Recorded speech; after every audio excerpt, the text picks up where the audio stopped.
Hey guys, if you're interested in checking out a video version of the show, please visit the LOWKEY GEEK channel on YouTube. There you can not only catch the video version of the podcast, but you can also check out my other projects and short form video that I produce. You can find a link in the description. Otherwise, sit back, relax, and enjoy the show. Hey, you. What's going on? It's been a week since we last seen each other. It's time for another episode of Movie Time. And in this episode, it's been about a week since the Oscar noms have been announced.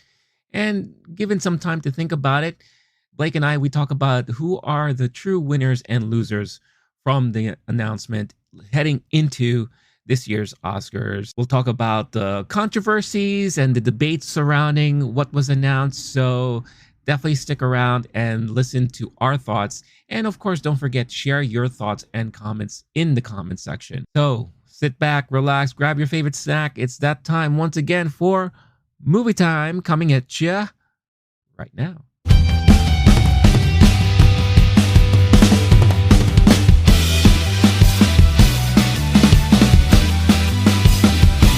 Hey, what's up, everyone? It is time for another episode of Movie Time.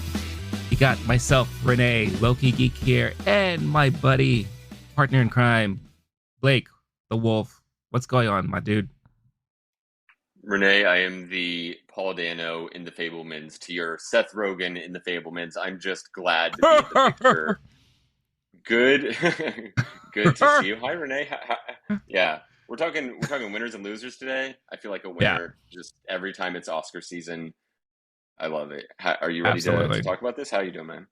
Oh, I'm good. I'm good. Yeah, I'm definitely ready.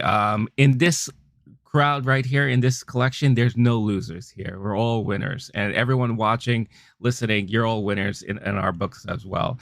But yeah, it feels like it's been a while now since we heard the nominations, but it was literally just several days ago. So, but since then, there's been a lot of talk. If you have been keeping yourself up to date with the industry news and talk, there's been a lot of back and forth about some fallout from these nominations, but also some good stuff too. So we definitely want to cover the winners and losers, snubs, whatever the case is, and all that good stuff.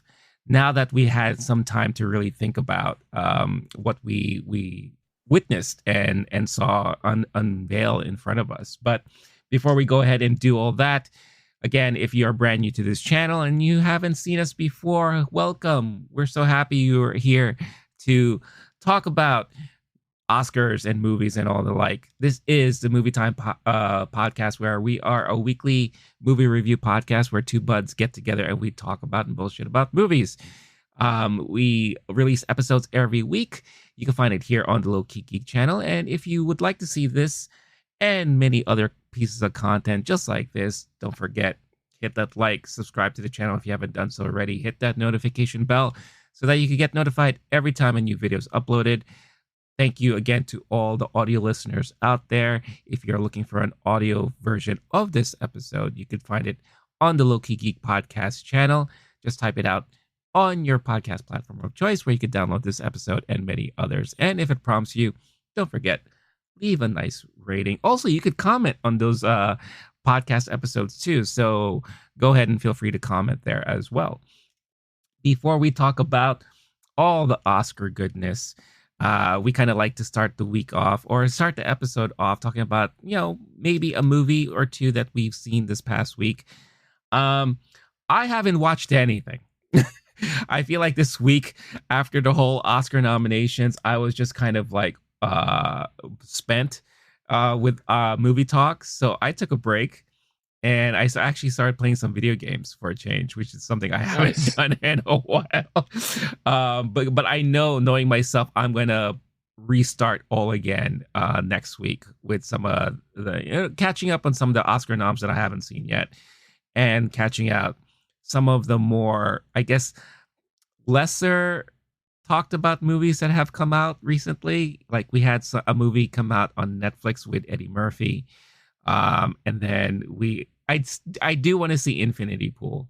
There's something about that movie that I'm very morbidly curious about. So I definitely want to catch that. So That's how it is on my end. What about you, Blake? Seen anything worth talking about? I kind of wish I was in your boat. I'm instead went straight into my obsessive compulsive mode with movie watching, and as soon as the nominations were out, I was like, "Yeah, it's gonna be a marathon, not a sprint." And in Yeah, the last 3 days, I've watched 5 movies that I hadn't seen yet. The ones I hadn't nice. gotten to, there was one of the live action short films, the Martha Mitchell Project on Netflix. An easy watch. Didn't love it. I don't know. I'm sure we'll get to the short films down the road, but Yeah. Fire of Love is a big favorite documentary, and Oh, Navalny. Those were two of the nice. documentaries I watched. Overall, we'll get to all this stuff later, but Sure. I actually had a great time with both of those. I saw Bardo, which is also on Netflix, the Iñárritu film. Had a better time than I thought. I think that was panned widely. I actually enjoyed it Yeah. as just like a little Oh, art okay. film. I loved Birdman. I know he's not everyone's cup Same. of tea. Yeah. But then the one I saw literally this morning, I happened to wake up early and went to the morning showing at AMC of The Whale, the Brendan Oh, Fraser okay. vehicle, which I guess did it get other nominations? I have to pull up my list, but I know he's the main contender in that category. But Hong Chow for Yeah. supporting Hmm. makeup and hairstyling. So we got three. So I'm glad that that was one of those. There will be a bunch of the animated shorts and stuff where it's only got the one, and I'll just kind of watch it just to knock it off that list. And every year somehow I see a random movie Diane Warren has a song in the end credits just for Right. the song in the end credits, which is I need help. But for now, the way actually it was very moving, and I see why people enjoyed it. I see why people enjoyed the Brendan Fraser of it. Yeah. I know that some people talked about it being a body transformation role, and my understanding is it's not. It's mainly special effects and body Hmm. mold and stuff like that. But nonetheless, after even if I don't know to what degree he did do weight gaining stuff, but to some degree he's putting food in his mouth at an alarming rate. He's Oh yeah. breathing differently. He's speaking differently. He did at least some version of acting, transformative acting, even if I don't know to what degree body stuff. But that was it was very moving. Some parts are hard to watch.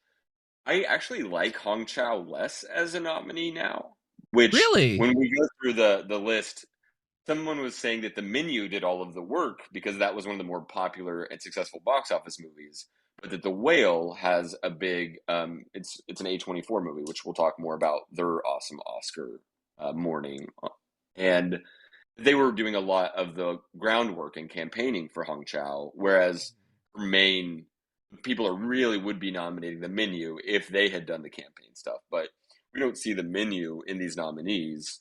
No. I don't think anywhere. Did it get No. maybe a screen? Yeah. No, it Wow. didn't. I thought it Yeah. was going to get a screenplay. I did Um, too. Yeah. Wild. So yeah, I think that makes sense to me in a way. I still would have gone Dolly De Leon as just if you're going with one performance, but Hong Chow being in two movies that people took seriously, and actually, The Whale has been successful. I was at the 11 a.m. showing on a Saturday. The theater was about half full, and my Really? understanding is even before the nominations, it was making steadily more money than people thought. So, yeah, overall, I recommend it. Um, for certain folks, like there are scenes that are hard to watch, and it might be Mhm. it's pretty depressing at times, but there's also an inspirational message behind it. So overall, I thought it paid off pretty well, and I'm very glad I saw it and glad we do this every year. Even though I Cool. can't Yeah. help myself, I'd be doing it anyway. Yeah, no, I'm glad you finally had a chance to see it because like I saw it a while ago now. And we haven't had a chance to really talk about it. So the one thing that I really liked about that movie, obviously, it's the performances. Brendan Fraser obviously gives such an emotional, really inspired and energetic performance for his character there, even though at many times it was so depressing. The stuff that he kind of admits and goes through and talks about, right? And kind of, we'll talk brief spoilers right now because I feel like it's good to talk about this because it really is impactful to the performances and all that. His relationship with his daughter and how he's trying to save a lot of that, and how he spent most of his time trying to rekindle those relationships and connections because he knew he was getting close to the end of his life. And that's basically how the movie ended. It was so sad seeing him with his mantra every time something bad was happening, as he felt like maybe a heart attack was coming on or something like that. He had this whole mantra that he would have to go through because, basically he wants to hear something that he finds to be beautiful.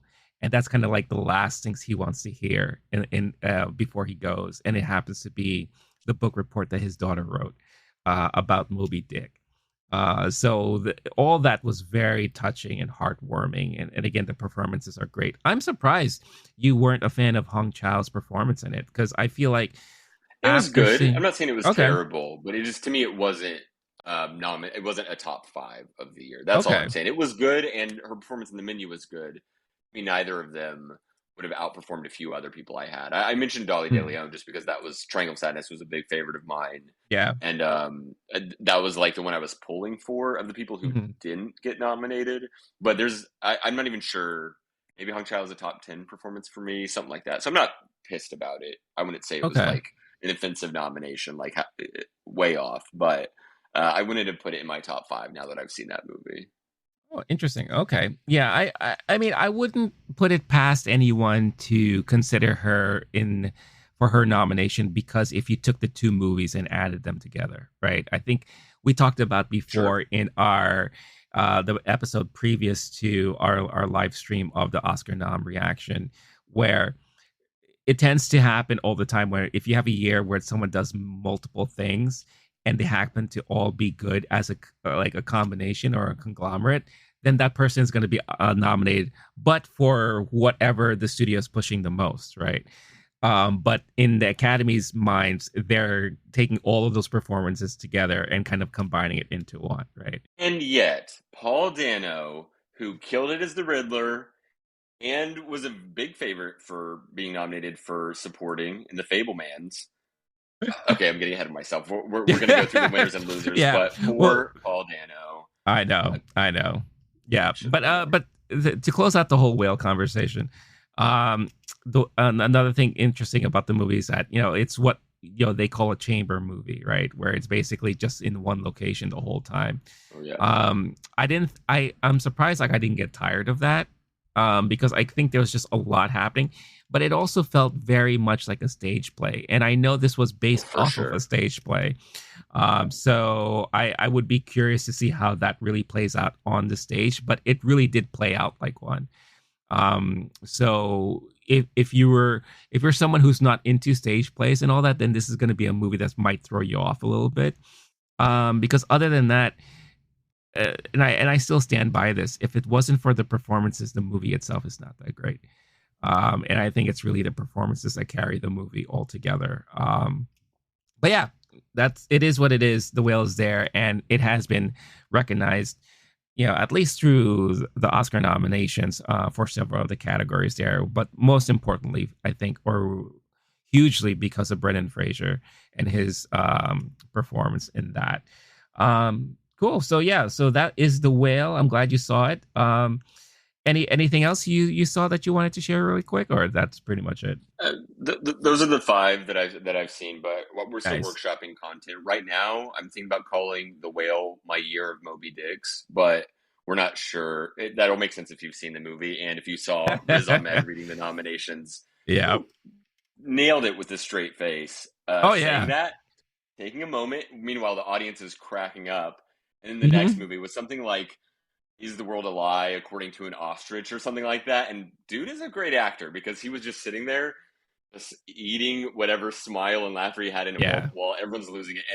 And then Allison Williams just goes, "No No comment." comment. Yeah. It was perfect. Yeah.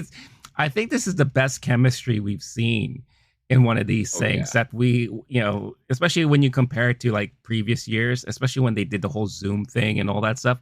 This is the best chemistry I think I've seen of these like kind of this kind of presentation. So it didn't make it so painful to watch this time, I felt. Yeah, I would love to see Riz Ahmed everywhere. I know that, like, I don't think he would be great necessarily at the comedy portion of hosting, but No. if there's the more serious role, or if he needs to like Hmm. introduce the show, like I remember after in the 2002 one, Tom Cruise comes out and gives a riveting speech about not letting the terrorists win and cinema and the power of it. So, like, I could see the dude doing that. He's very serious, and I've seen him like speak. I think he spoke before Parliament or some big government body in England. And dude is powerful with that. Yeah. And meanwhile, Allison Williams, whose dad was a news anchor, Brian Williams, is just like laughing, smiling, breaking care. Yeah, but that was they nailed it, and they didn't do too much of the stupid back and forth humor, and No. they both No nailed shtick. pronunciations, which is, I think, yeah, no shtick. And the other hardest thing always is it's early, especially on the Zoom ones, and these, like, Mhm. they got some folks who were quite ready for the moment. And then if you're doing that job, just practice every pronunciation until you Yeah. get it down, or else Yeah. the amount of times you hear them go, "Oh, sorry, I'm not sure if I'm saying this right," and it's so awkward. And this is supposed to be a Yeah. moment someone's celebrating, and you're Mhm. now butchering their name the first time a lot of people are hearing it, especially in some of the smaller categories. So Marnie was her character in Girls. Allison Williams and Riz Ahmed. I could see. I just, if they want that role every year, I think it should be theirs to lose. That was Yeah. lovely. Yeah. No, yeah, like I said, the chemistry was kind of perfect. Like with Riz Ahmed being more of the straight guy and Allison Williams being the more like reactionary, kind of quirky person. Um, didn't make the presentation painful to watch. And it went by really quick, really quick, no shtick, no stupid bits or anything like that. I felt like the one thing that annoyed me the most, and I think this was last year, where they brought on some YouTuber who talks about movies to kind of like Oh help with the yeah, presentation. yeah, And I'm like, what are they doing here? Like, this is kind of painful. I felt like watching, like the little bits they have before the movie. Like if you get into the movie theater early, and like right. they're interviewing some Maria YouTuber. Menounos. That's it. Okay, Yeah, yeah, yeah, yeah, yeah. The newbie, they call it, or something like that. And she's like going through like all this trivia questions, and this young 20-something-year-old who doesn't know that A League of Their Own is a baseball movie. So I'm just like, all right, right, whatever. right, right. But yeah, so yeah, since we're already talking about the nominations, let's go ahead and dive into it, because there's definitely been a lot of talk since that's come and gone. First, let's recap like the biggest winners from the groups there, about the ones who got the most nominations altogether. So you have Everything Everywhere All at Once, Everything, who got everywhere, oh my god, or everywhere. everywhere. 11 nominations altogether. You have All Quiet on the Western Front and Banshees tying with 9 each. You have Elvis with 8, which I think surprised most people, because I don't think people were expecting Elvis to get this much love this year. You have The Fablemans with 7, and you have Top Gun Maverick with 6. So those are like really the top there. Just because of that, from that like quick blurb, was there anything that really stood out to you the most? As I mean, I think as we were watching and reacting, we were pretty much shocked how much love All Quiet was getting, because just Yeah. hearing that name kindly like announced was just something we were not Yep. expecting, for sure. I mean, first off, Googly Eye Gang, we've been here Yes. since before it even went wide. That was like our pet movie of the year. So I think I was listening to someone talk about it, and essentially, there are always things to mourn. There are always snubs. There are always groups of people who are just completely fucked by the Oscars. Yeah. And no exception this year. There are things to be angry about. This was one of those years where there was more to be happy about than normal. So I don't want to ignore just their literal injustices and their snubs, and the Andrea Riseborough of it all. There's definitely things to like talk through, Yeah. um, and that the Oscars need to get their shit together on. But while that is true, what is also true is I was pumping my fist more than I normally do, and Mm-hmm. I'm also excited because we could have a conversation like Tar versus Everything Everywhere All at Once in lead actress. Often the conversation is like Nomadland and Power of the Dog and movies that are just like that I'm not as passionate about. Yeah. Um, and it'll just, and then the conversation will get like Bohemian Rhapsody and La La Land, and just like movies where the conversation will be muddier and more annoying and more obnoxious, into like, well, I used to like this thing, and then the director said something at an award speech that now makes me rethink, are they a good person or not? And like, we have plenty of time to get through all of that. Right now, we've got Yeah. some pretty pure, pretty um, plenty of things to be excited about. And there's some people that I'm properly rooting for who I feel pretty good about rooting for. Apparently, the Mhm. Everything Everywhere cast has been like showing up for each other. They all have the best Yeah. attitudes I've seen of any group in a while. And that's been really fun to watch. Like Judd Hirsch being there, and he's been pretty humble and had some great anecdotes. And this dude's been around. He was in the show Taxi, like a show Yep. that my grandfather enjoyed, and I I watched the used to reruns watch of that show. growing up. Hell yeah. So like there are definitely some things to be excited about, which at the very least we can say we will have more fun conversations than we may have in the last couple few years, especially the sparse when there was a lot of streamers on there and Yeah. movies in major categories that nobody saw. Like it was a rough couple years there for the Oscars. Jimmy Kimmel this year, who's a host of hosts. Like this guy, I don't know. I'm not sure he's someone to get too excited about, but this might Mhm. be a return to form in a way for the Oscars. And we're going to talk through winners and losers, but one is there's a lot of movies that people have seen on this list, which Yes. was definitely not true 2 years ago. Yeah. So I'm excited overall compared to recent times. Yeah, and I think that's been the challenge of the whole academy, like trying to get more people to watch the presentation, more people invested and all that. I think for you and I, the reason why we're so invested is because we saw this one particular movie that we just fell in love with, and rightfully so, it's getting all the love and attention that it's getting now. And then and then performances, like the performances that we've mostly enjoyed throughout the year have all been recognized, and we're all kind of been rooting for them and championing for them this whole Oh, time. don't And say all. Oh, well, I have the right to be pissed off on a few of well, these. a good amount, a good amount, Yes, and it will, yeah, and absolutely. we'll, Yes. yeah, and we'll definitely talk more about that, especially weeks leading to the actual show. We're definitely going to be having more conversations as we kind of recap and revisit some of these things that we've seen, because a lot of these movies we may have seen earlier in the year, and maybe our mindsets have changed if we rewatch it. Who's to say, who's to know? But yeah, let's dive into some of the winners right now. And I would have to say the number one winner in my book is A24 as a studio. The fact that in their whole history, this is the most nominations that they've ever gotten in a single year for anything that they've helped put out. So was it 18 nominations altogether for their properties, which span 6 movies. So you have Everything Everywhere All at Once, Marcel the Shell with Shoes On, Causeway, After Sun, The Whale, and Close.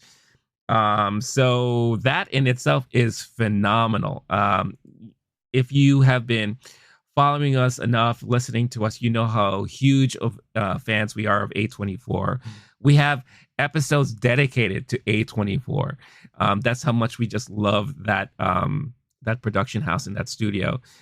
So I think you and I were both extremely thrilled with their success this time around. Yo, I'm serious.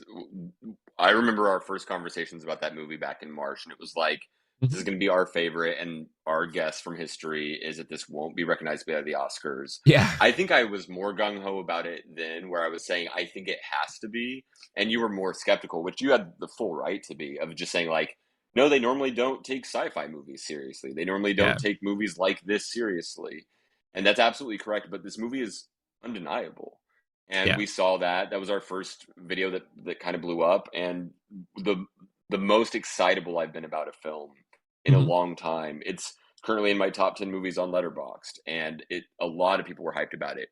So far, the only backlash I've really seen to Everything Everywhere is there's a certain toxicity within the fan base of people who are being angry at people who don't love the movie. And if that's your biggest problem, is online Reddit bros being like a little too hyped about your movie, that's not the worst No. sin of a movie. Like, there's another world where we have worst nominees, and you've got a blonde up there, and you have to have just the worst conversations about things that director has said. And Yeah. this is a movie that it's pretty easy to get behind. So much so that the only backlash I've seen so far is that there's always some movie that has a surge and momentum closer to the time of release. We're talking about the nominees overall. All Quiet. My guess was that the surge and momentum it had wasn't going to come through with the Oscars, and it absolutely did. It's Yeah. really hard to predict things like momentum. Um, so I'm sure we'll see, like, what are we going to see? Maybe Fablemans or Triangle of Sadness or Top Gun. Like, a movie like that could have February. Oh, I heard more people are voting for it than we thought, and maybe Everything Yeah. Everywhere will end up without too many awards. But currently, if it won everything it was nominated for, it would be the winning most movie in Oscars history. If it loses two, it won't even be tied for it. But it's the fact that it's that even be nominated for so many awards is exciting for sure. Yeah.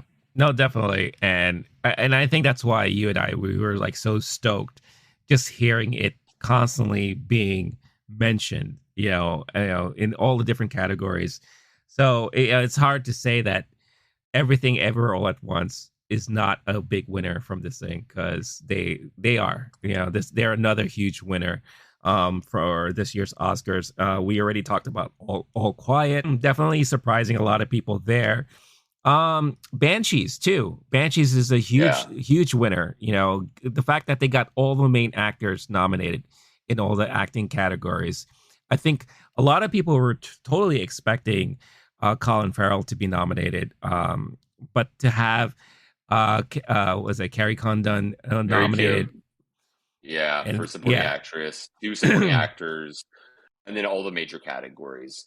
There's a yeah, few movies that check off the main boxes you would need to be a best picture. Like, your odds of best picture go up when you're in cinematography, editing, hmm screenplay, however many acting ones you have. And that hasn't been the case as much in recent years, especially since the Oscars started doing preferential balloting for Best Picture, but not in the other categories. So, like, Parasite was a year where you had, I think, zero acting or one acting, and yet it wins. But historically, if you're going to be get a lot of number one votes, it really helps if you're in directing, which Everything Everywhere and Banshees is in, but um, All Quiet is not, or if yeah. you're in screenplay, which those are in.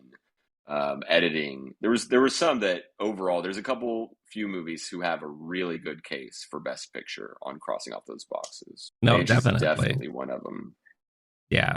So that definitely huge winner this time around. And I don't know if it surprises people, but I bet you it surprised a lot of the more general populace, who are probably not as familiar with that movie. I feel like you and I were not that surprised, um, maybe slightly, but we know how strong of that movie that was, and I know both you and I, we appreciated that movie and we really liked it. So Elvis is another huge winner here, because even though people were expecting to hear Elvis nominated in certain categories, I don't think people were expecting to hear them nominated as much as they got nominated for.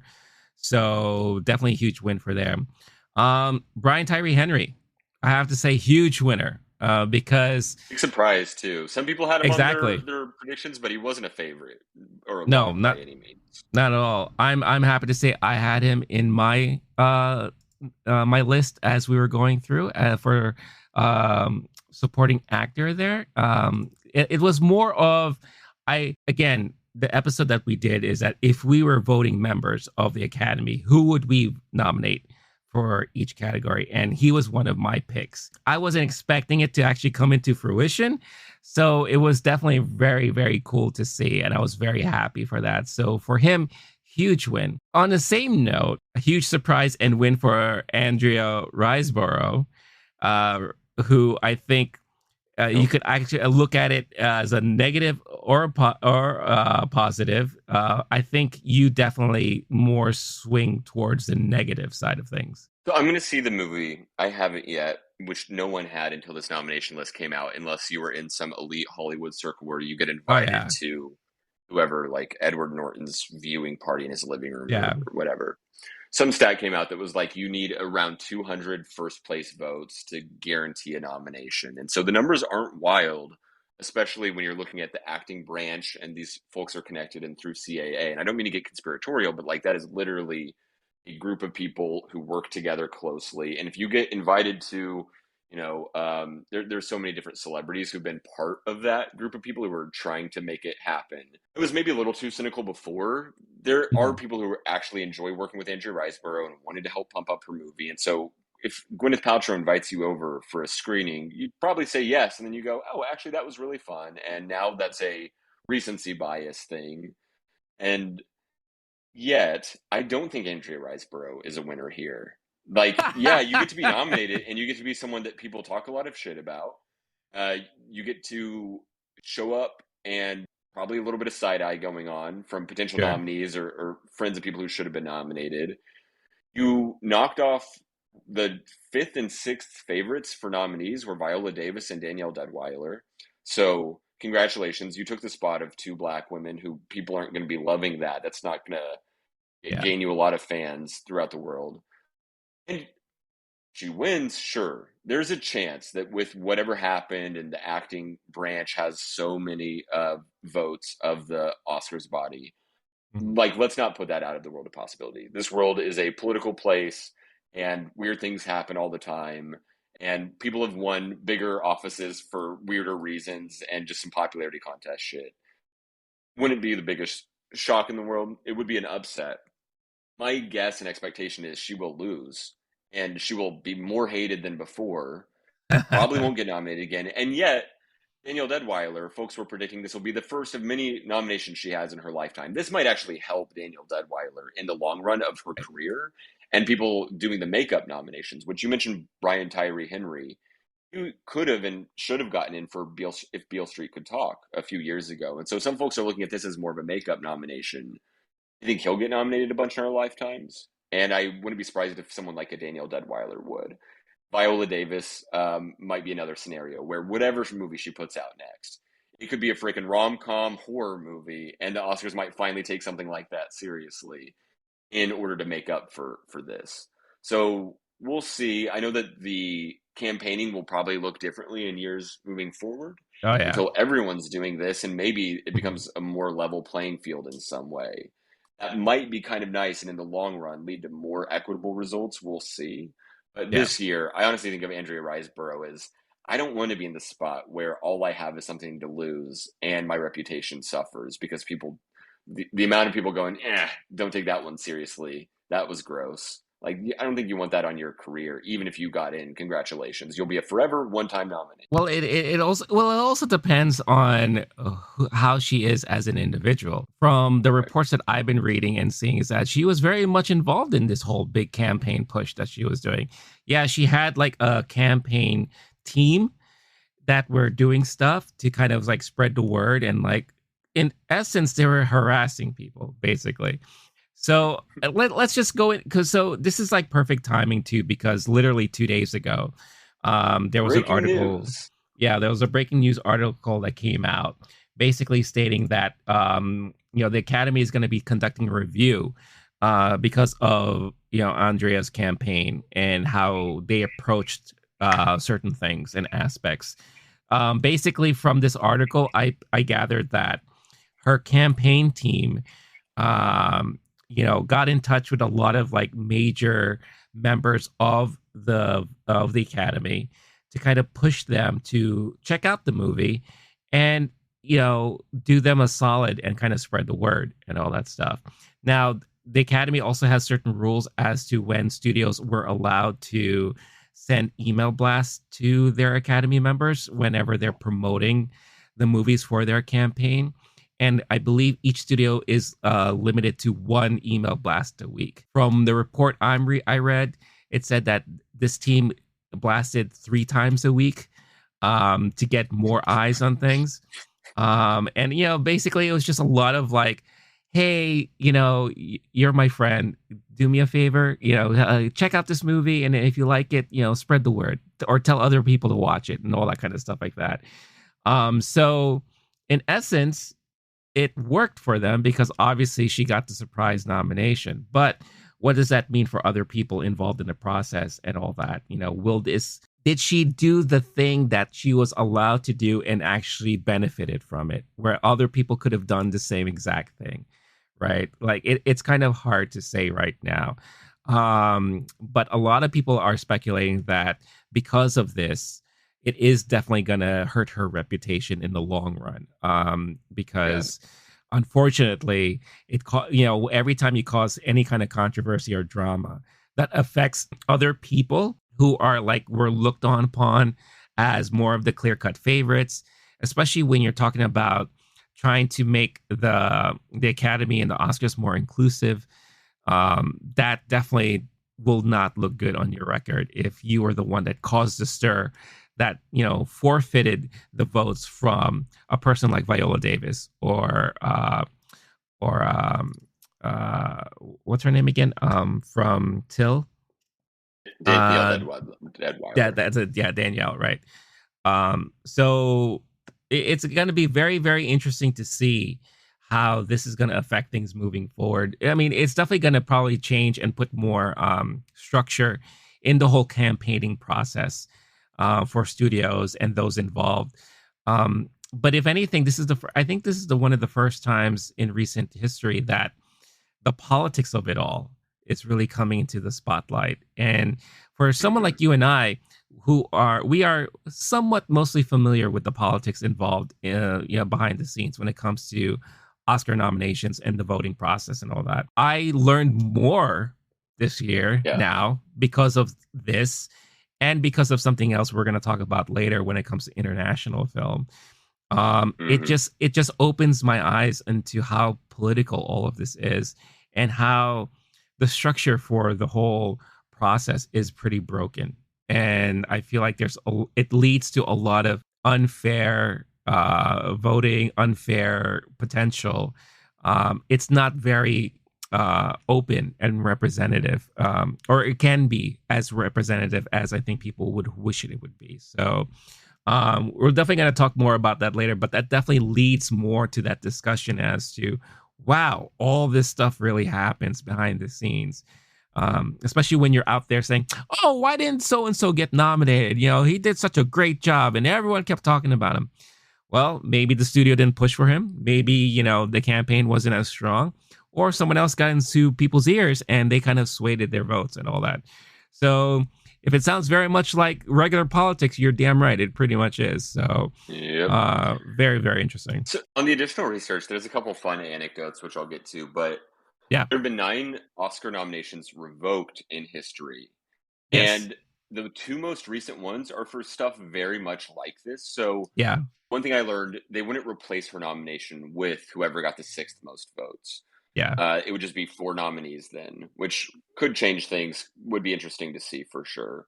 Somebody was saying that this actually hurts Kate Blanchett's chances, even though Kate Blanchett was saying Andrea Riseborough's name from a stage recently, which Right. might be part of the Right. cynical campaign. Yeah. But now, if there was going to be someone who did whatever degree of, you could call it woke voting, but also like some version of like equitable voting or being considerate of some of the fuckery that happens and biases that Hmm. happen in voting, that now you only have, unless I'm miscounting it, you have one person of color in that category. Yeah. And also, with people being more upset about Danielle Deadweiler and Viola Davis, you might have more people looking to do some version of, especially with Kate Blanchett being in on the Andrea Riseborough of it all. If it gets pulled, that's not a good look to have been from the stage campaigning for Andrea Riseborough. Especially the other thing was about the Instagram post from the Yeah. movie mentioning Kate Blanchett From by the name. studio. Yeah. From the Uh studio. huh. Yeah. Yeah, that's not great when they're campaigning for you. In a way, the version of the story is you're campaigning against them. But in the last, since 2013, the only 2 nominations have gotten revoked. And the only two times it's happened in history because of this kind of thing was Alone Yet Not Alone had someone who was part of the Academy's music branch doing some grassroots campaigning, emailing members that they should not have done that was outside the rules. And then in 2016, the movie 13 Hours had sound mixing nomination. And that movie, the person had done telephone lobbying, and that nomination was pulled. That's like As far as the old fun school ones, lobbying. right? Yeah, back when telephones were a good way to Right. communicate with people. Back when people answered the phone call, but which may have been why someone complained. Like, I got a phone call. Yeah. It's like No, who's take that bugging away. the hell out of me Yeah, right now? they Come don't court on. this. Spam, Um, spam. the funner ones, because there's been some weird ones where it turns out a movie was adapted or put in adapted, but it wasn't adapted, or vice versa. Sure. But in Like the very semantics. first Oscars, Charlie Chaplin was nominated for 4 awards, and because they were worried he would sweep, they just took his nomination out and gave him an honorary award for all four. And that's a fun one. But I get how it's not a good look if you just have one dude sweep your first award show and everyone just Yeah. leaves like fuck Charlie Chaplin and this award ceremony. My favorite though, going through these nine on the deep dive I did, can't help myself, was the movie High Society 1955 had Edward Burns and Elwood Ullman, two old school sounding names, nominated for Best Story. But they didn't write that movie. They wrote a 1955 movie of the same name the year prior. Oh And my. so they just gave these two dudes nominations for a movie that they did not write, and they took their names out of consideration, which would have been Jeez. hilarious if they were like, "Nope, we're not doing Yeah, right. that." But that's one of my favorite little bits of Oscar history we've uncovered in all of this super fun research. Which some of it not so fun. We'll get to international later, Yeah. but yeah, it's great. Not a good sign when you become more familiar with the rules when reviewing the fairness of a process. That's when we know Yeah. we're in the weeds a bit much, and there's some bullshit going on. Well, it's definitely educational, and at least it makes me feel more informed again why these things happen. Also, just to close out on the whole Andrea stuff, the thing you mentioned, and in case those of you are not understanding exactly, well, how does an Instagram post kind of put a negative thing on things? So one of the rules, according to the Academy, when it comes to campaigning, is that you can't mention other people who are considered for nominations in your conversations about your own nomination or a certain movie that you are campaigning. So Kate Blanchett was misquoted about speaking highly about Andrea's, but for a different type of work and not necessarily for her movie. But you had the studio of the movie who used that quote or a portion of the quote as part of their Instagram post, right? As far as like their campaign for To Leslie. Well, so that was one of them. There was a misquote where Yeah, somebody said it was a top five movie, and they had misquoted them saying it was a top right. five Yeah, acting performance, and that's not the case. But that's actually a Richard Roper quote. Where Kate Blanchett comes into it is because somebody was comparing performances, and I right, think they said something in it like, "This is a better performance than Kate Blanchett," something right, like right. that. Yeah, Which it wasn't quite that overt, but it just mentioned Kate Blanchett's by name, and this is the "I'm a Mac and I'm a PC and Kate yeah. Blanchett sucks" version of campaigning that you're definitely not allowed to do. Right. Right. Yeah. So again, there's a lot of these like little things that not everyone would be familiar with or be aware of. So again, this was very educational for a lot of us, especially if, fans of movies and us within like the pundit world and wherever the case is. So very, very interesting stuff. And I think since this is getting more attention nowadays, and of course with social media, um, it's definitely going to lead to potential changes on how these things are handled in the future. And yeah, if you want my honest opinion, you're right. Andrea's not going to win. She's not going to win at all. She's not going to get any votes. There's already potential that her nomination might get pulled. We don't know yet. I think that's to be determined next week, honestly, or this upcoming week. So it's just going to be one of those like talking moments about the nominations for, was it the 95th Academy Awards?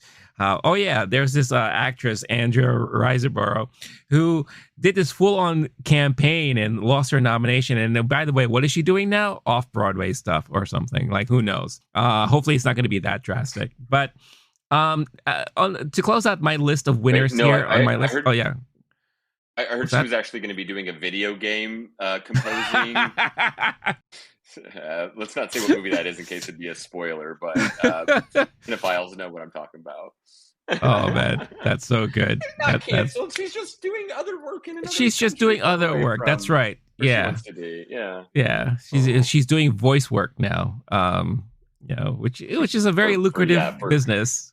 Halo 7 or something like that. Yeah. Right. Can't wait. Can't wait. Oh man. Hey guys, I hope you're enjoying this episode so far, but before we continue, I wanted to quickly talk about Bulletproof Coffee. Bulletproof Coffee is my favorite coffee of choice to start off my mornings with. Why? Because it's clean coffee. What does that mean?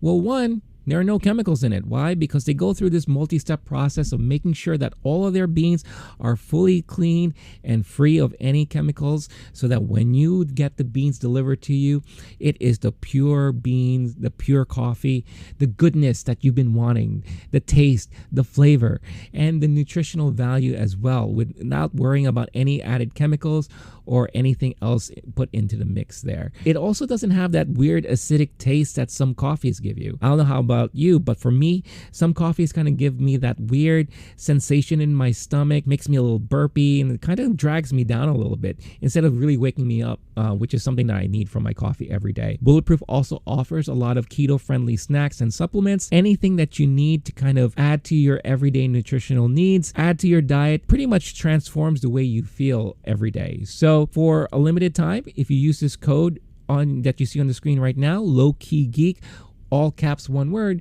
you can get 15% off your order. So what is it better than that, right? Check out the link in the description of this episode. Use this code, get yourself your discount, and make your mornings a little bit more bulletproof with Bulletproof Coffee. Now, back to the episode. But to close out, the last of the winners I have on my list here is Blockbusters. Blockbusters finally got Oh, recognition, yep. which is something that we were, wondering if we would ever see happen. And especially since, again, the Academy is trying so hard to pull in everyone to watch their awards program. But the only best way to do that is you include movies that people actually watched. So this year for Best Picture, we finally got nominations for movies that actually performed well at the box office because people actually went out and watched them, like Top Gun Maverick, for example, Avatar Way of Water.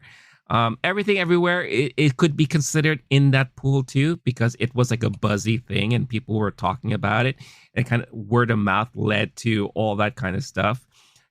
So it was really good to see that. Performances, not performances, but like movies like The Batman got recognized in some of the technical categories, but that's always to be expected.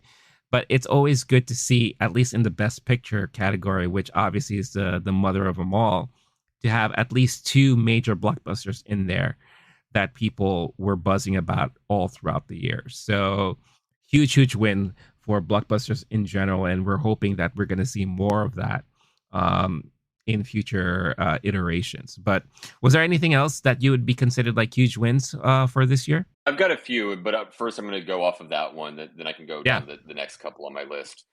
On the box office, budget movies like Elvis, Top Gun, Avatar, The Last Water Airbender, whatever that movie's called. Um, sorry to anime fans.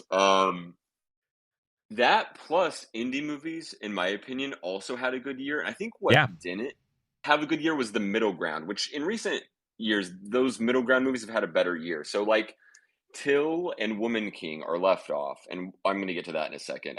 We've got that's something that can't be talked about enough. But there are movies that made the Menu is another one. They made decent money at the box office, but they weren't box office smash it record breakers like a Top Gun and an Avatar. Yeah. And they weren't indie movies like Tar didn't do all that well at the box office, and yet it gets a lot of love from critics. Or Mhm. Triangle of Sadness did some decent money out there, but it definitely isn't that what I would call that middle ground where it's like it appeals to a large group of people, and yet it's not a box office smash. It's Right. just a successful film. Whatever that version of movie is, where it's a well and artfully directed blockbuster style movie, those didn't do very well this year. But the more bottom end, the Triangle of Sadnesses and the Tars, and the top end, which we also have to include Everything Everywhere, which I don't know what it ends up at with the box office year-end totals. I'm curious about, especially we'll see Avatar to the way of whatever end up somewhere. Like we won't know its total of movies released last year, even though we're now in the new year for a minute. But I'm curious. Either way, that's going to be number one, right? Top Gun number two, but everything everywhere's got to be up there. We'll talk about losers and horror movies and genre movies, which are going to be up there as well in that category of box office Yeah. success. But Mhm. that's been really nice to see. And I think including on that topic of indie movies and box office movies, the fans of movies will enjoy a lot of movies nominated here, especially in Everything Everywhere. And the more Yeah. populist crowd will be pretty pleased by at least seeing an Avatar 2 and a Top Gun in there. Wakanda Forever was undernominated. In my opinion, The Batman was undernominated. It could have gotten more. I remember after we saw that, we were thinking it could have a bunch of nominations, and instead it Sure. mainly has just below the line stuff and not even as many as I thought it might. I think I don't know where Woman King ended up on the box office in that world, but I do know the overall for movies, both of those groups of people, the ones who want to see more Marvel movies up here. And also, like Angela Bassett's a favorite for supporting actress, first Marvel nominee for an acting performance Yep. ever, Mhm. which is pretty wild. So that's like could be a good year for that contingency, even though you don't have a Marvel movie up there, and they released three movies last year. Is it between Wakanda Forever, Thor, and Doctor Strange? But the yeah, those that's what I'm thinking on the category of like overall what kind of movies are there. Yeah. Just to recap the box office. So Everything Everywhere All at Once domestically made $70 million, and then worldwide total combined 104 million. So for an independent movie, that I'm sure the budget was very small on that film. I think they did a phenomenal job. And again, given that it's such a great movie, the word of mouth really helped a lot with a film like that. And um, the Woman King did 67 million domestically, 92 million worldwide. So a little behind Everything Everywhere. But I think for that movie particularly, it was really just Viola Davis's performance that really, drove home that movie into a lot of people's heads. Yeah, but also I think there's a couple supporting folks that could have been in there in the conversation, which is at some point we go down the list of people who were eligible and Mhm. should have been nominated, and it starts to look pretty bad. I think we're going to losers as a topic next, Yeah, and we're just going yeah. over If winners you're now. yeah, if you're Okay. done with winners, yeah, No, I think the other main things worth mentioning are non-Pixar style animated movies. We had a few, and normally there's like one indie style animated movie, but between Puss in Boots kind of changing the game a little bit, in my opinion, with animation styles, where they just kind of take that Pixar style and advance it further. And by I'm talking about like the Pixar looking movies. Some years those are 4 or 5 out of the nominees, and we also had a Marcel the Shell, and we had Pinocchio, two proper art house style movies, a Guillermo del Toro and an A24 in those. That I think it's a good year for that. Another one I'll say is like there this year, I think it set a record or it's close for 16 first time nominees in the acting categories out of 20. So supporting and main lead for actress and actor. 16 of those first time nominees, and all of the acting, the actor categories for lead actor, all of those are first time performances. And of which we've got a Colin Farrell and a Brendan Fraser. And then in the supporting, we've got Kiwi Kwan.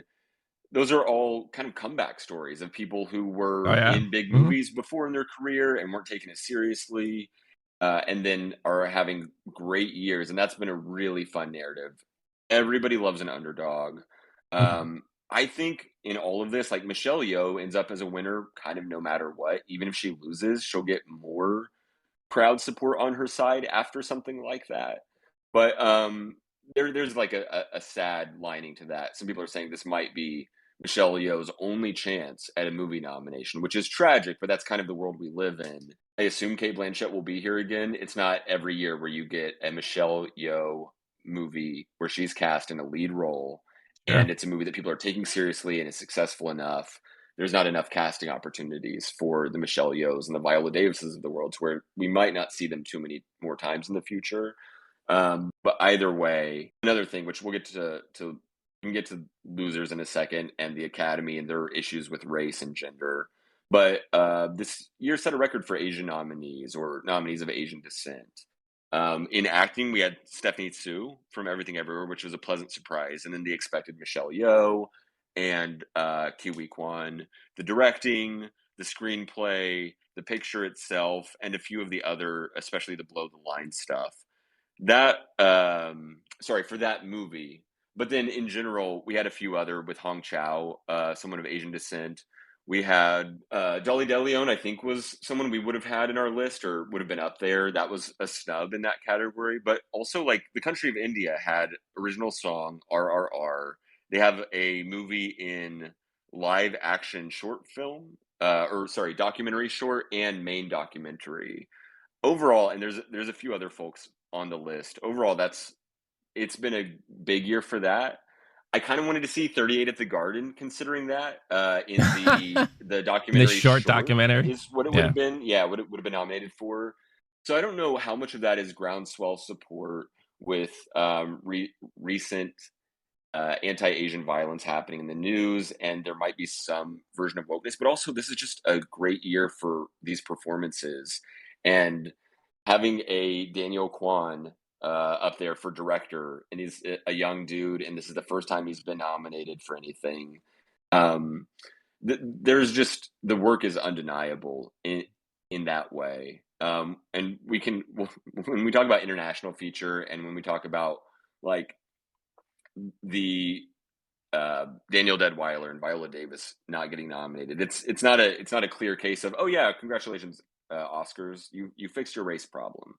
There's not going to be an Everything Everywhere every year which is uh, responsible for a whole bunch of these nominations. So I don't think it's necessarily like you fix things. I think it's just sometimes these movies are undeniable, and then there's more going into it with the politics and behind the scenes of everything like that. But that was, I think, the last thing I have on my winners list. Cool. Yeah. So let's dive into the losers and snubs now, because we running a little long here, and I want to make sure we get to talk about everything. So definitely, I think on my list here, the losers, snubs, whatever you want to call it, is genre films. I think more genre films should be considered. Mia Goth recently has been interviewed, and she's a little bit disappointed that, especially her being like a major horror movie star right now. She was in 2 movies last year. She's in one now that just came out recently, with Infinity Pool. And people are, and I saw X, and her performance is actually really, really good. And now she did the sequel to that, or the prequel, if you want to call it, with Pearl. So people have been praising her performances and all that.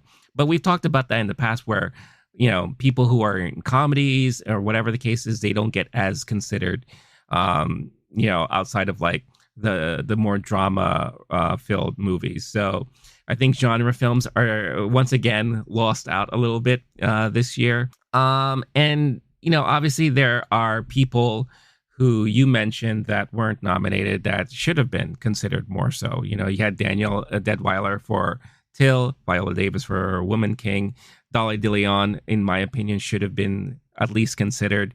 Especially since a lot of people were talking about her performance in Triangle of Sadness. Janelle Monáe for Glass Onion. I think her performance was extremely strong for that movie. So that, as far as snubs are concerned, these are some of the major snubs, and it's unfortunate that these snubs happen to also be all female and women of color. So that formed a huge narrative that's happening now in the industry, and the people who are talking about kind of like the fallout and backlash of the nominations and the announcements. It's unfortunate that this seems to be an unfortunate trend, which also coincides with the lack of female directors being nominated for the directing category. Sarah Polly for Women Talking, Gina Prince Bythewood for The Woman King, Maria Schrader for She Said, and Charlotte Wells for After Sun. Even though these movies have been considered in other categories, you have Women Talking, nominated for Best Picture, which we weren't expecting to hear at all, which is fascinating. We have After Sun being nominated in screenplay, I believe, if I remember correctly. But the lack of She Said being nominated or considered in anything is something that was a little disappointing. But yeah, I think the narrative there is that the lack of female directors and just unfortunate snubs from female performances in general is pretty unfortunate. And lastly, and I think also most importantly, in my opinion, and I'm sure to a lot of people out there who were really, really rooting for this movie, if you were part of our live stream at the very beginning of the live stream, I had a bunch of people come in supporting this film and hoping that it was going to do really well. And that's RRR, or Triple R, as I like to call it. I think it surprised a lot of people that it wasn't considered for international film. Only got the one nomination for song, which I think it really deserves, and I think, in my opinion, it's going to win.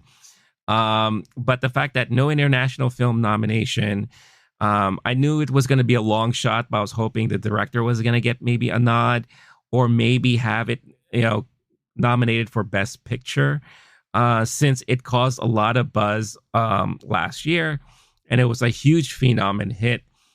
After digging in some more information and all that, again, diving right back into politics of it all, and I'm sure a lot of people are not aware of why something like a Triple R is not nominated for international feature. And basically, it is the responsibility of the country where the movie resonates in, or it resides in.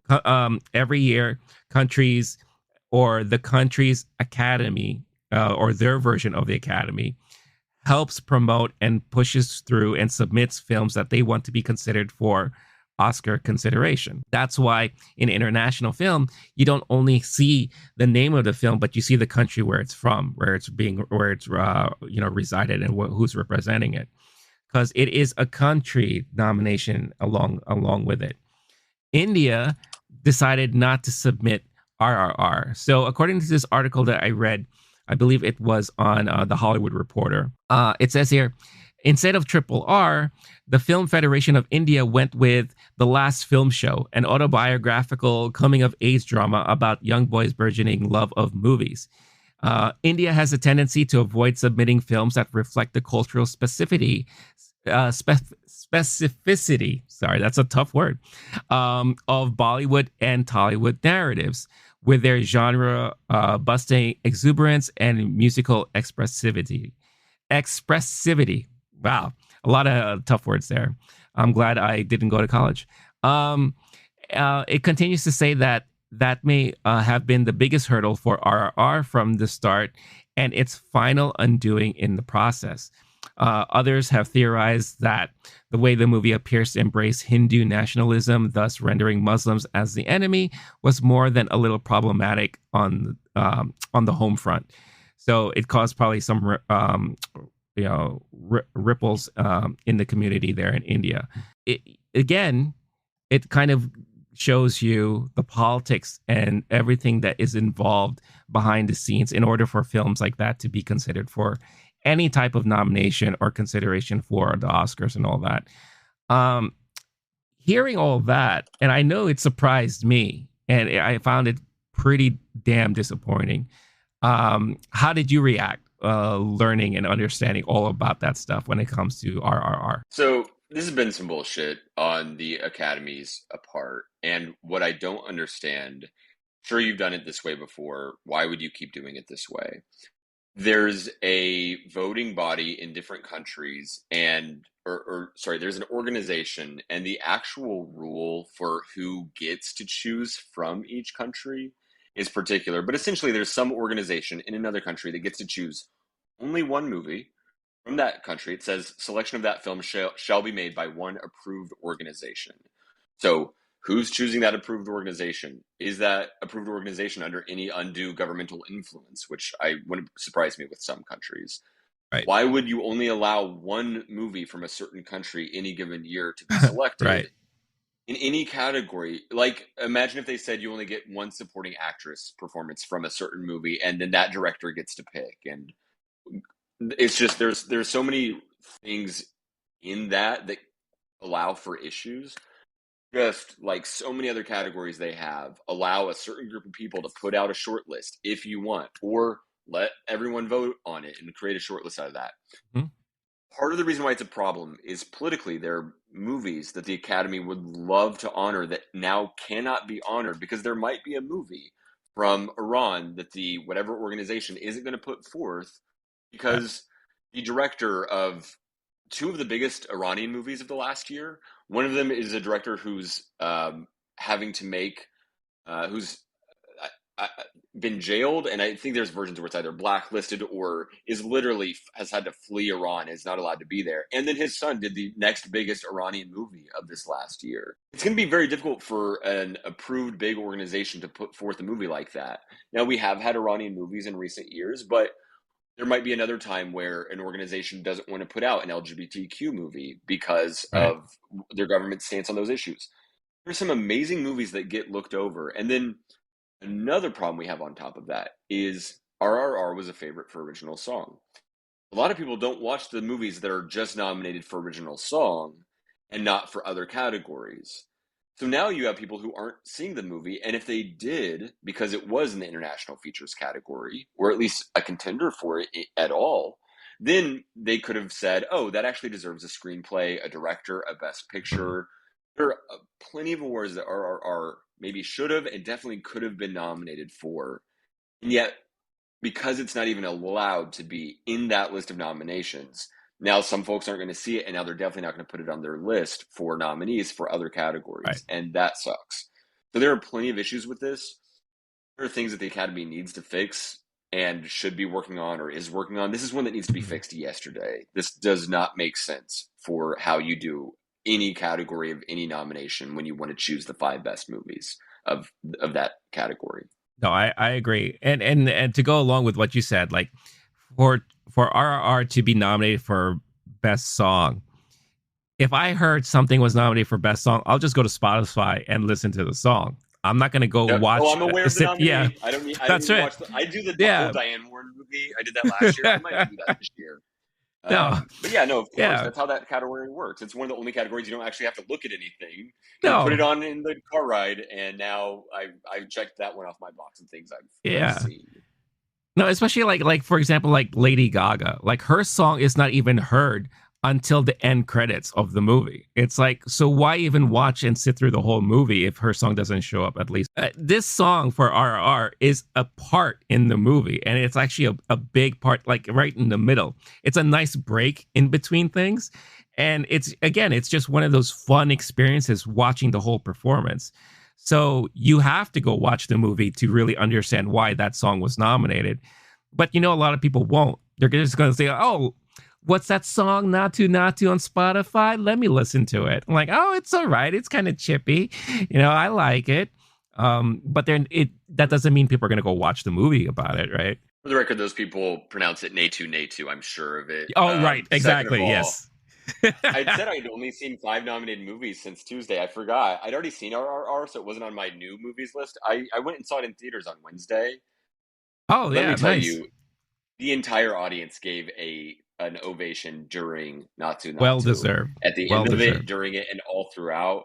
When we reviewed that movie some months ago, we talked about how great it would be to see it in theaters. Oh, I yeah. definitely get why that movie's like no one should be surprised when they were doing screenings ahead of the Oscars, but it also makes me more annoyed now after having seen it and with Hmm. a fresh lens after having seen a bunch of other stuff going it should have been more represented in this year's Yeah. race. So yeah, while I was mentioning earlier that India had a good year for nominees, that is one where you could have had double the amount of nominations for folks or movies from that country, like Yeah. and well deserving too, not just some inclusion stuff, but literally That international thing to me is the most obvious.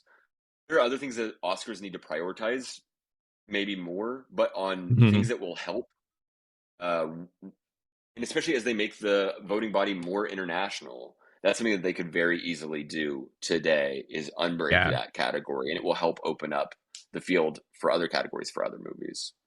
No, for sure. Soapbox over. I got a few more Yeah. soapboxes to get to, so let me end that one. Oh, we're gonna get there. We're gonna get there. Yeah, but to close out on the whole our conversation, um, it's we were mentioning before how the Oscars are they're really trying to do a better job at bring in more viewership, including more film that people have actually watched and want to like support and all that.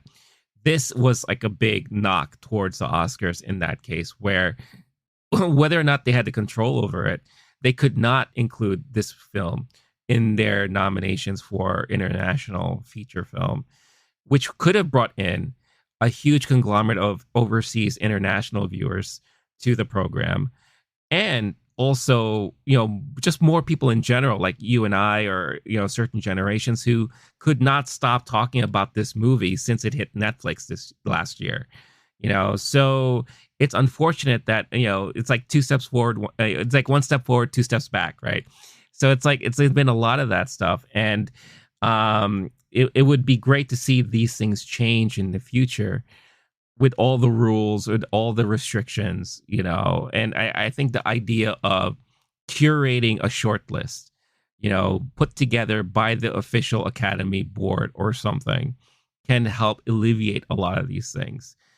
Instead of like really relying so heavily on the campaigning and the submissions, leaving it to the countries for their submissions and all that. Now, I understand how certain things could go wrong in that aspect too, where maybe a film's included that the country does not support because the views are so radical or whatever the case is. But how do you draw that line?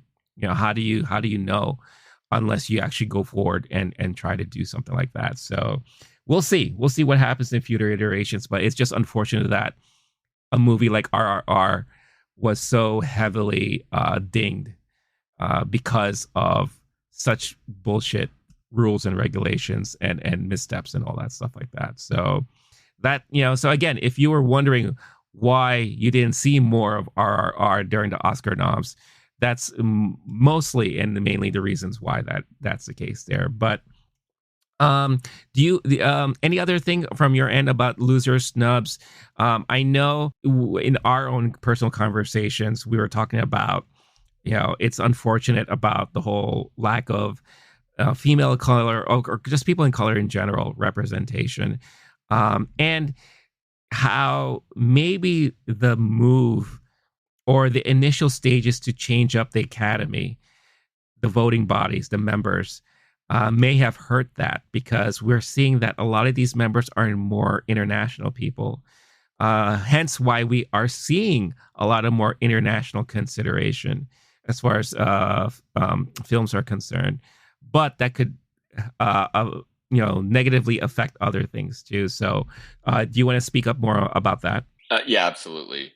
Yeah. I've got a fun one on my list of losers we can get to Sure. afterward, if we need a palate cleanser. But first, just to keep going on that, Yeah. there shouldn't be any surprise that. So it's hard to be shocked, but when you have so many black people and especially black women who are snubbed pretty harshly this year, Yeah. like misogynoir is a real thing. It would be hard for anyone to make a case that like black people aren't the most oppressed group worldwide, and black women specifically are the most neglected group. Um, and so, what that leaves us with, as the Academy tries to make things better, they have some inclusion rules that are taking effect. But there was someone who went through the last 32, 33 years of nominees, and those new inclusion rules wouldn't have left out any Best Picture contender. That it is basically like just a bare minimum that doesn't really help things in a practical way. I think part of what we're seeing, and I have enjoyed as we see the Oscars voting body become more international, some of the movies that we get. And we do get a more diverse selection of nominees than we were getting before. And historically, it was more of a group of old white men, and now it is less so. Although some of the issues still prevail. And one of those issues, which I don't know, I wasn't there for any behind the scenes conversations, but I have a feeling they said, hey, we need to make more nominees. We need a more diverse voting body so we can get more diverse nominations. And yet they maybe didn't factor in that when you go to a more international voting body, it doesn't help with certain groups of people. And so, yes, you do get some amazing movies that are more recognized and a more diverse list of nominees, but that doesn't help when you have people who were snubbed this year. We mentioned Viola Davis and Danielle Deadweiler, and those are names are on the tip of everyone's tongue. We're talking about Keke Palmer. We're talking about Yeah. Gina Prince Bythewood, director of Woman King. We're talking about Chinonye Chukwu, director of Till. We're talking about Janelle Monáe, Keke Palmer. These, to me, are people who are very clearly left off of the list, and it's just not an accident. And then at the same time, when you have Elvis getting so many, sorry, I'm angry right now. When you have Elvis getting so many goddamn nominations, where a key scene of that movie is BB King telling Elvis, "Hey, you should steal our music. We would like for you to do that." There's something happening here, and it's not just a Yeah. coincidence. Where every year it's just like, oh yeah, there just weren't enough people on the list of possible nominees. Like these aren't people who could have been nominated. These are people who should have been nominated. And you have a twofold issue. Yes, there aren't enough movies where certain people are given more money to do better work and given casting opportunities. While that's true, and the Academy can say, "Oh, there weren't the performances that we could have nominated," well, that's a fucking lie this year, and that is not true. There are performances from that list that should have been nominated, and we can't just keep saying like, "Oh, it's just a coincidence," and they fixed the problem. They did better. They didn't. It's not enough. Keep trying. So that's my rant right there. If they thought they fixed the issue, they didn't. They need to do more work Yeah. today, yesterday, tomorrow. And now for a funnier one.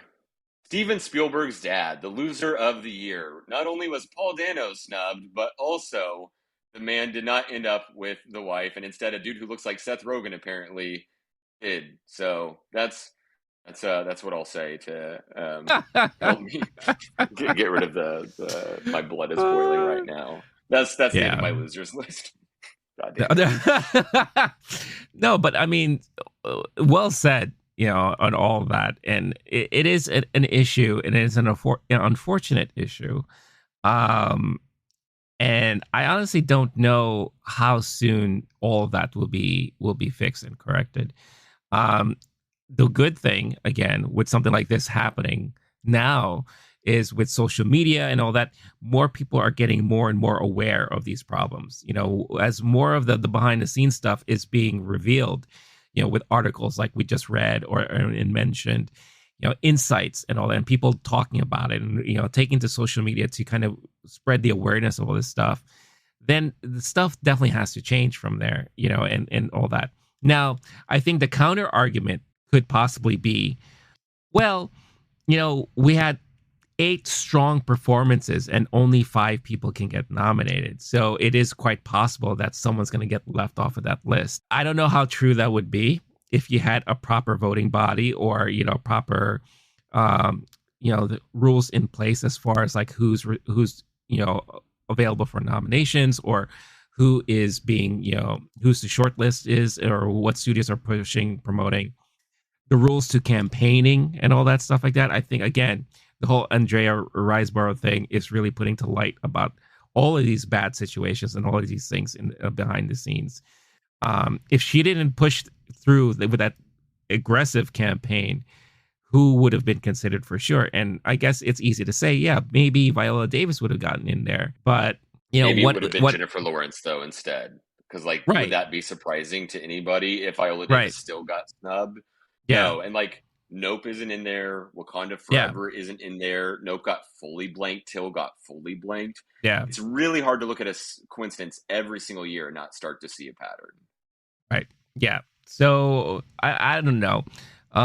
For a business that we admire because we just love the art of film, to be represented every year by this academy, it's getting better, but it definitely needs more improvements, and it definitely needs more changes, and a better look into their practices and what they do behind the scenes and all that. So I guess we'll close things off with a quick, real, talk about what would you do to fix the Oscars and how would you fix these situations? Because I feel like these are the conversations you and I have always had in the past. Like if they did it like this or if they did it like that, then maybe this would work and all that. Now with all of these things coming to the forefront, what would you do if you had the chance to fix everything within the Oscars? What would you do? What were some of the things that you would do? So I have a couple quick fixes. We talked about the international one. Turn that into a group of people who shortlist it if you want, Yeah. or make it everyone's allowed to put forth international movies, and you can have two from a country or something like that.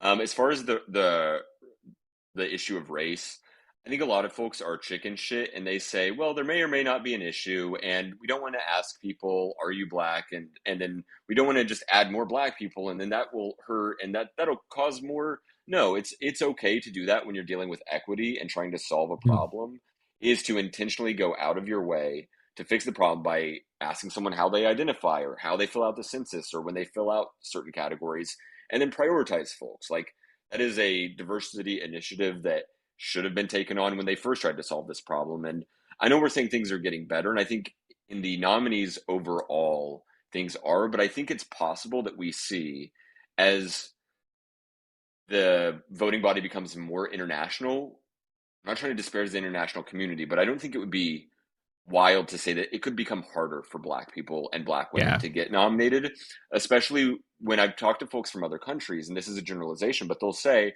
oh, you guys are very sensitive about race in America, and we're okay with talking about it openly or joking about it, and it's not as loaded into their past, which sometimes is a hell of a thing to say, and is totally not true. But also, I think it would be a fair generalization to say that there's been less reckoning with racial history when a country didn't have a civil war.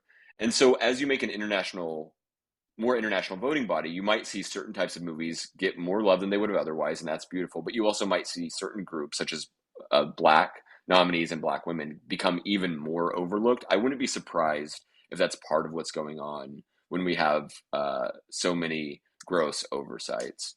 So that's Yeah. one thing I would do to help fix it.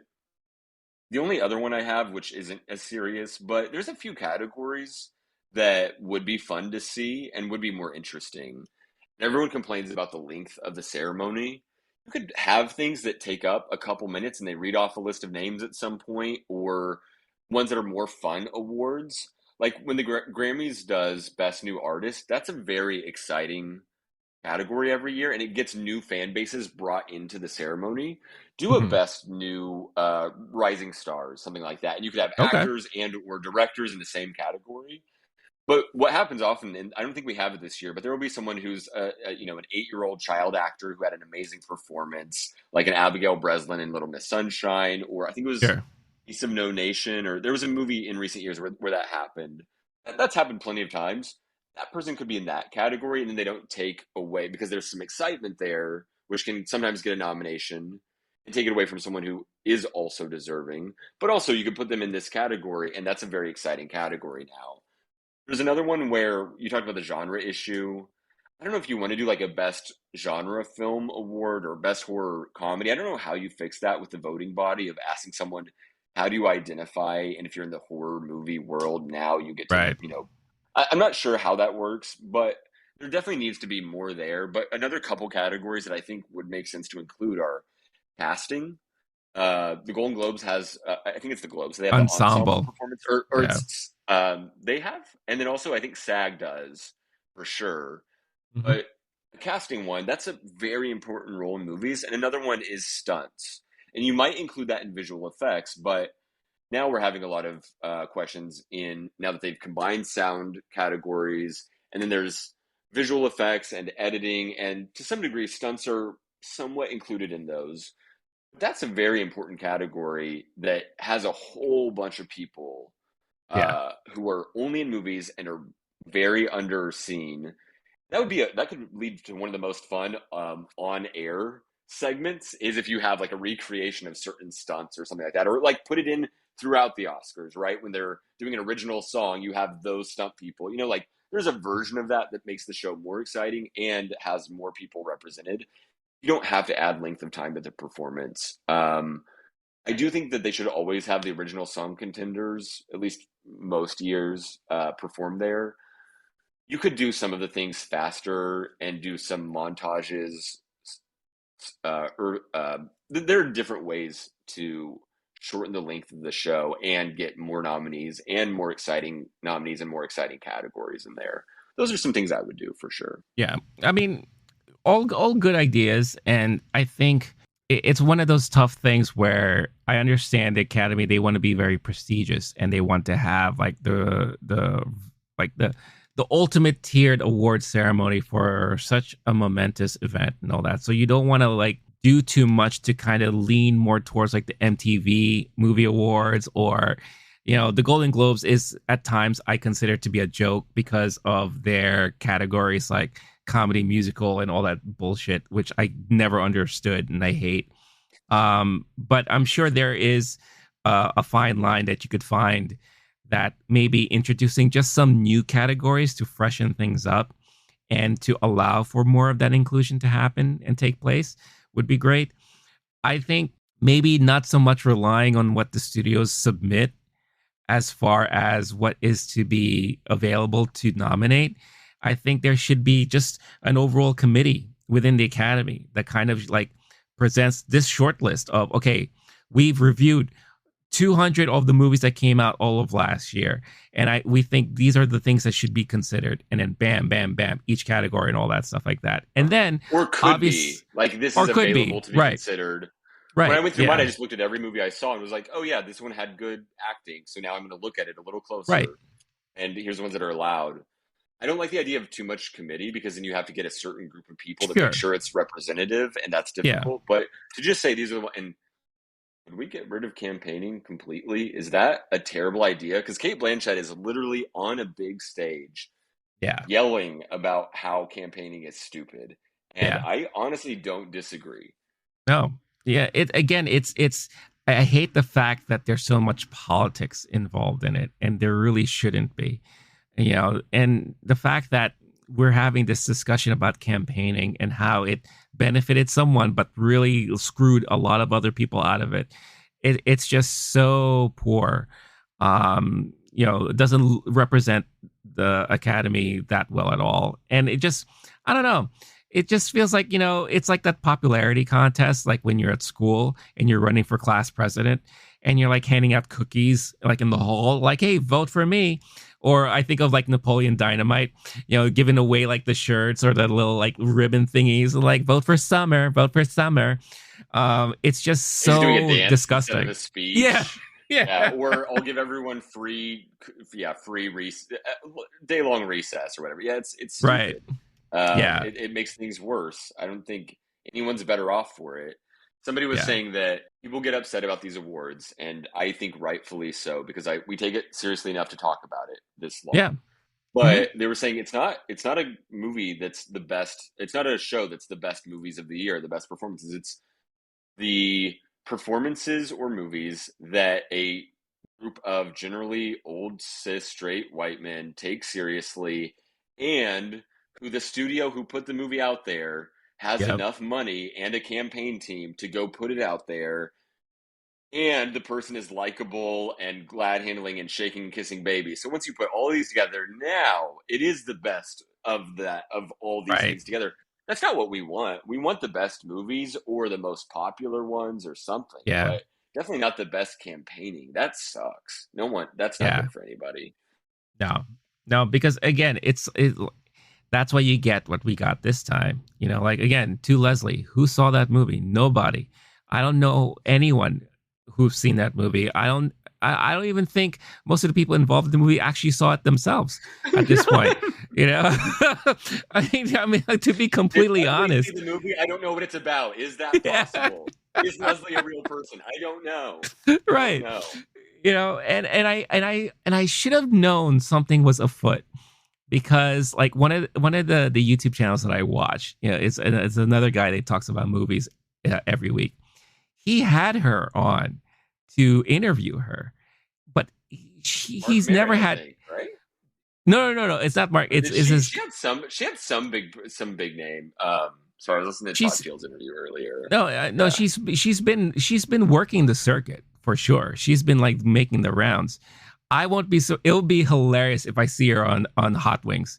If she is like on the hot ones, like next week, this campaign has went off the rails somehow. She's a guest host of The Daily Show all of a sudden, taking over for Trevor Noah. Yeah. Oh my God. Yeah. And If she's 1 doing week. all the morning talk shows, Michael That's Shannon it. and Andrea Yeah. Riseborough. Sure. Yeah. Hedda Koteb, whatever. Yeah. Yeah. Oh my God. It is really ridiculous. And yeah, I agree. I would love it if the campaigning would be cut off, or if it's done so that, yeah, feel free to campaign, but that's not going to really hugely influence the voting body of the Academy. If somehow that could be done with like certain stipulations and rules and blocks and all that kind of stuff like that. But lastly, just to close out on the whole race problem and recognition and inclusion, I think it's not under sole responsibility in the Academy itself. I think it's just Hollywood in general. Give more people chances to actually do stuff. More films with Black people in it, more Black filmmakers, more opportunities for Black actors and actresses, more opportunities for just people of color in general to have more opportunities to produce, make, and all these kinds of things. Once we see more of that happening and more in a equal playing field, then it's going to be no longer a question as, well, why wasn't this thing nominated? Why wasn't this person nominated? Because now it should all be somewhat an even playing field at that point. Now, if we see more of that happening and then we're still seeing this issue happening, then obviously we know where the problem lies and all that. I'm sorry, we are already in that world. I'm not saying that there doesn't need to be more resources given to Black filmmakers and creators. That is true, but what is also true is that there are people who should have been nominated this year. You and I talked about those people. We named them on our ballots or our likely nominees, and they weren't included.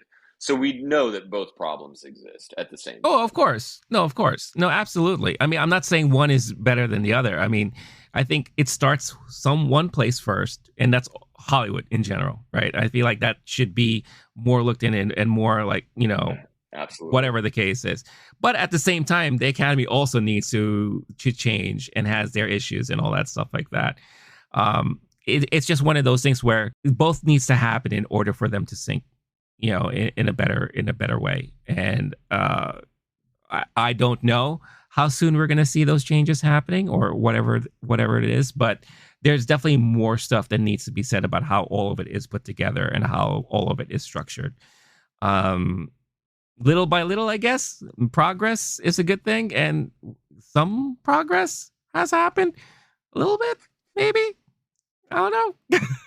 Let's go Michelle Yeoh. I'm pulling for Michelle Yeoh for Best Actress, absolutely. Oh, yeah. And I honestly, I'm kind of rooting for Andrea Riseborough to get pulled on only because of the campaigning of it all. I mean, I will see to Leslie, but I might put that one off till the end in case they pull it. Yeah. And I just wouldn't have wasted my time on that. Yeah, that might be a film that might be a week before. If she's still if it's still nominated, if she's still there, I'm like, all right, then I'll watch it right before we do our ballots and all that.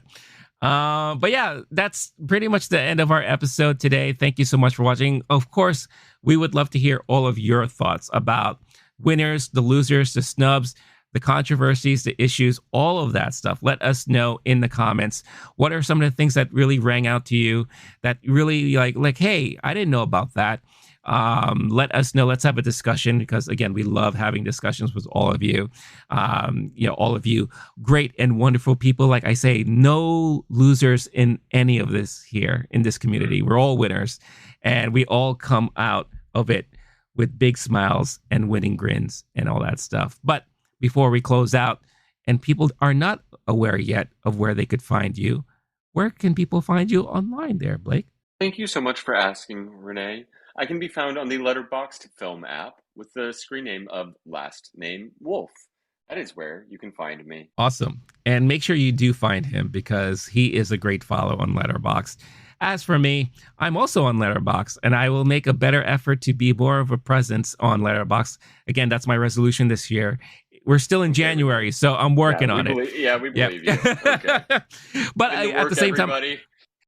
I haven't seen many movies yet, so February is going to change for sure. We have some good stuff coming out, but find me there. But most importantly, Twitter, Instagram, Facebook, here on YouTube, LOWKEY Geek. If you haven't done so yet, hit that like, subscribe to the channel if you haven't done so already. It helps support the community and the channel, and plus, it doesn't cost you a thing. Only takes a couple of seconds. Hit that notification bell so you get notified every time a new video is uploaded. If you're looking for an audio version of this episode, you can find it on the LOWKEY Geek channel on your podcast platform of choice, where you can download this and many other episodes there. And to our audio listeners, again, thank you so much for listening. This has been Movie Time. I've been Renee. That's been Blake. We're out of here. Stay cool, stay classy, stay safe, and stay sane. Catch you next time.